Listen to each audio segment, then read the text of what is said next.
Hey, good morning, friends. Mark Holmes here with my buddy Cowboy Joe Boo. And as always, thank you guys for watching, commenting, and subscribing to the Joe Boo Sports Report. Without you guys, this literally does not work. Let's get open for business here on this Friday morning where we are just 195 days, 11 hours, and 30 minutes away from kickoff of the 2018 season. And thank you for joining this morning's edition of Don't Sleep on the Dallas Cowboys, because you literally cannot sleep on the Dallas Cowboys. Things happen late in the evening, late at night, first thing in the morning.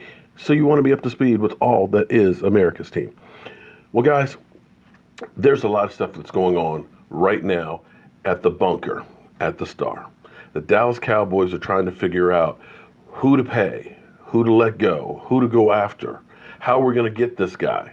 How are we going to be the best team and give us the best opportunity to win a Super Bowl in 2019? There's going to be some guys that you don't want to go. They're going to go. You're going to be some surprises of people they're going to try and bring in. You're going to be disappointed with some free agents they may sign. Think, man, why aren't we going after this guy or that guy? But that's the way it is, because it's dollars and cents is the bottom line of what you can do. And one of the discussions right now is, of course, paying DeMarcus Lawrence, paying Dak Prescott. And Dak Prescott's contract is talked about more than I think anybody's ever been talked about before. We've gone through and we've listened to guys like Jabba the Hutt, Jason Whitlock, who've gone through and basically said, pay Dak Prescott, $15 million a year. If he balks at that, then just draft another quarterback in the second round to replace him. And yeah, that always works. We've seen Cleveland Browns do that every year. They always seem to find great quarterbacks every year in the draft. Or the Washington Redskins, they've been doing great with drafting quarterbacks and signing free agents. The reality is, quarterbacks just don't grow on trees. Now, I'm going to show this clip from Undisputed, where Skip Bayless says the Cowboys should just offer him a 5-year, $100 million guaranteed contract. And let's listen to, God, I don't even want to talk about him, Rob Parker, who is making a living at just hating Dak Prescott. And let's go through and listen to this crap. Lead the Cowboys to 2 playoff appearances in his first 3 seasons, but he's entering the final year of his contract. The Athletic says Dak's upcoming contract talks are the, quote, largest contract quandary in Cowboys history. They say Dak could play this year under his current deal, then be franchise tagged for over $27 million the following year to see if he's worthy of a deal that could reach $200 million.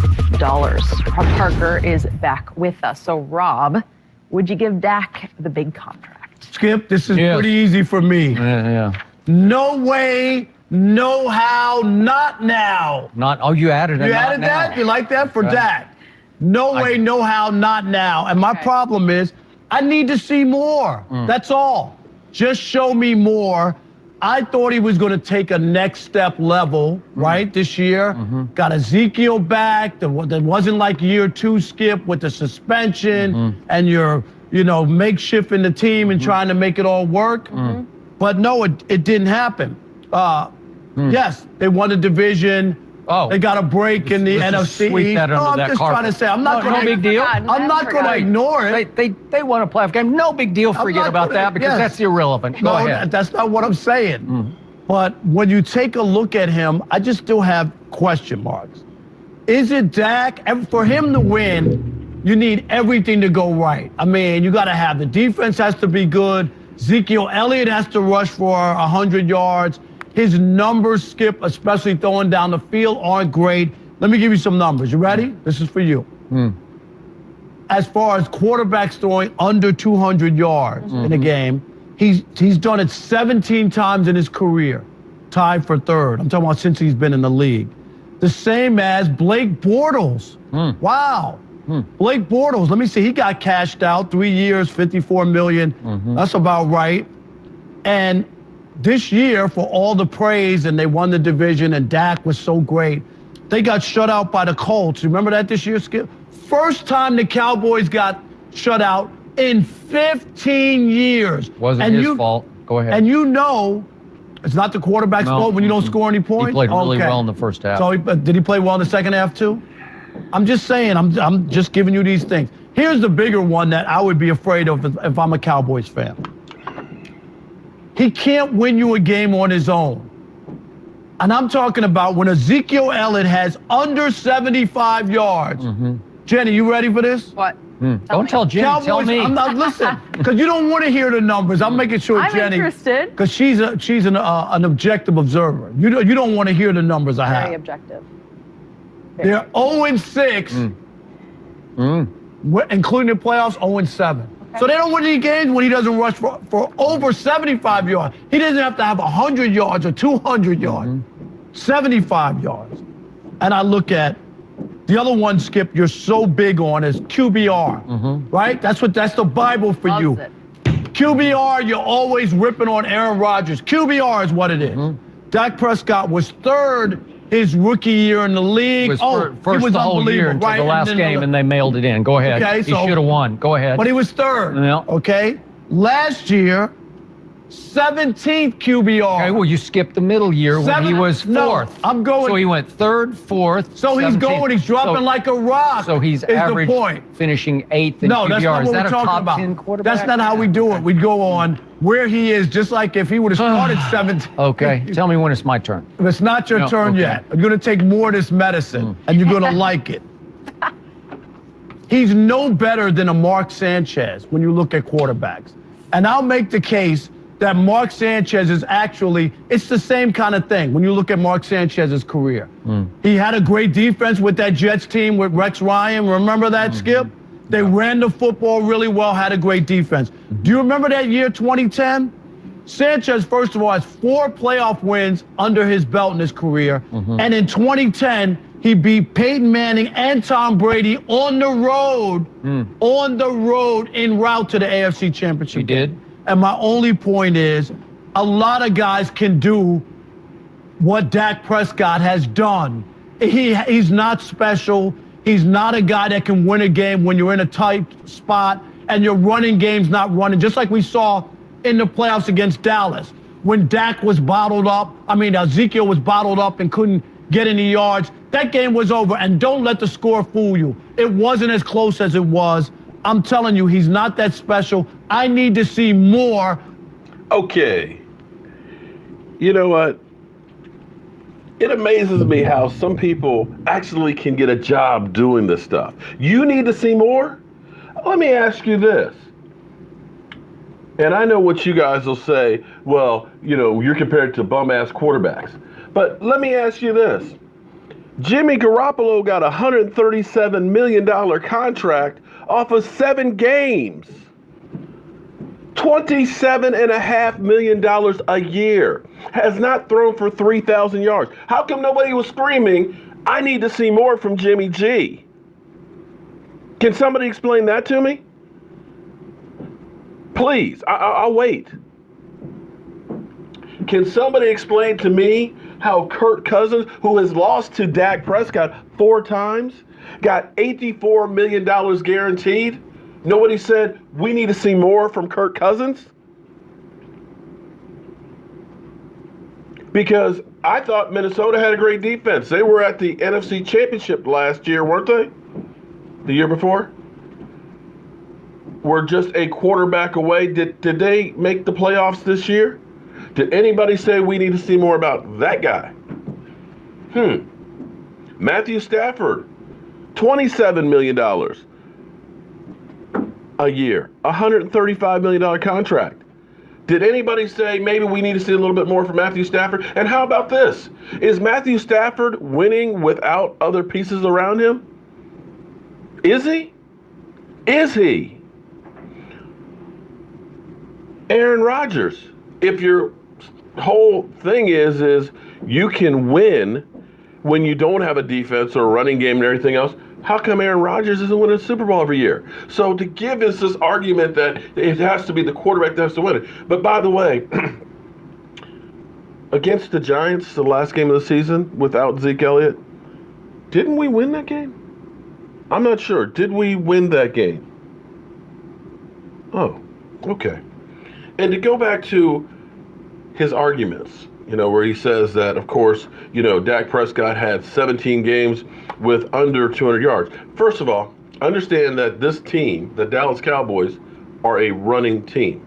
That's why you have Ezekiel. That's why you have a running back who's won the rushing championship 2 years in a row. Whether you like it or not, that's what this team is. The offensive line is built to be road graders and open up lanes.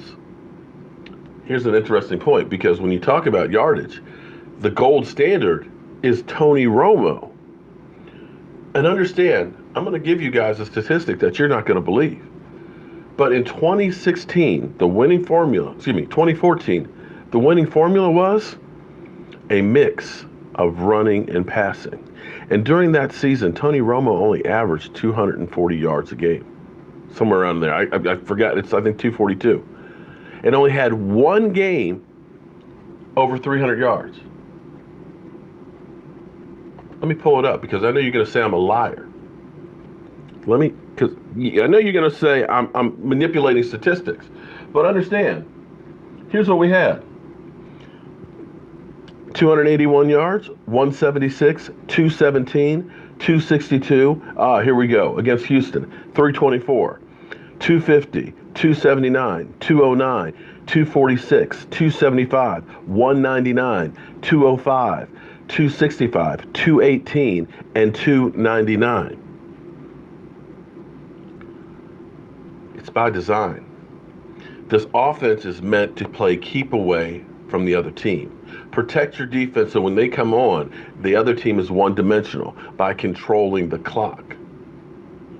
And I'm not saying that Dak Prescott didn't stink, because he stunk. There was that window there of about 10, 12 games where it was just awful.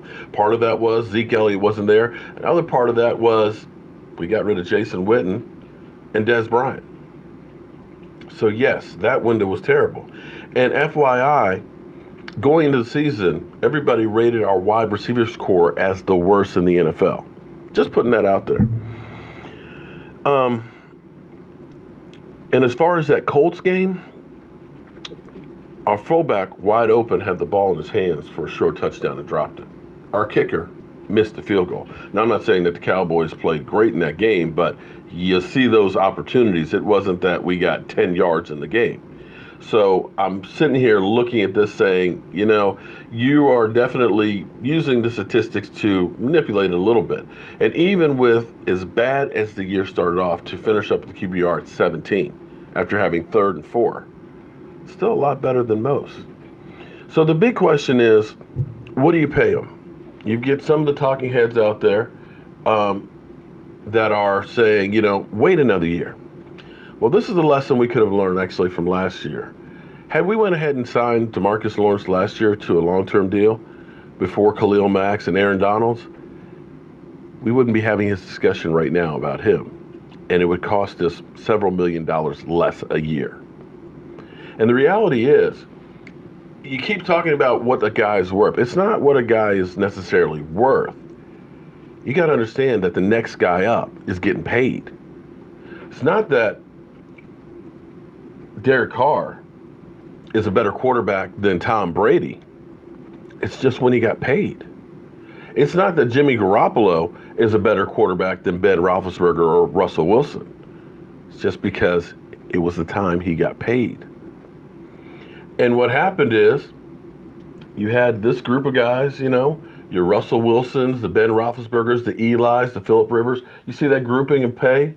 Because that was at the top of the scale when they got their deals. Then all of a sudden, it jumped up to these numbers, because that's the next group that got paid.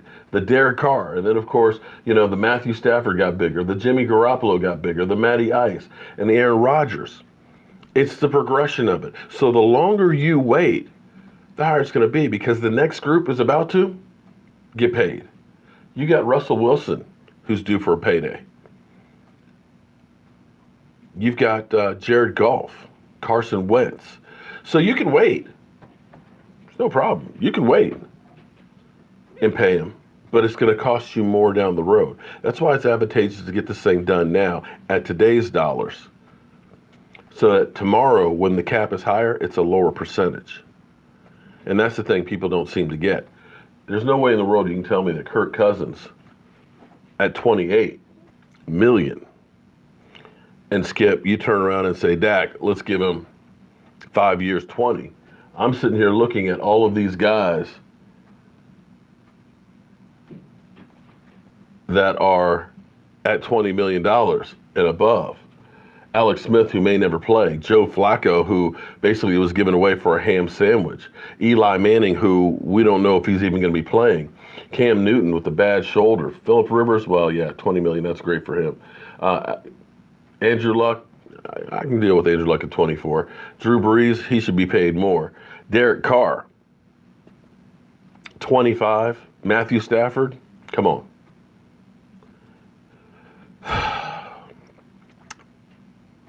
I don't understand why everybody gets himself in a hissy over Dak Prescott and what he might get paid.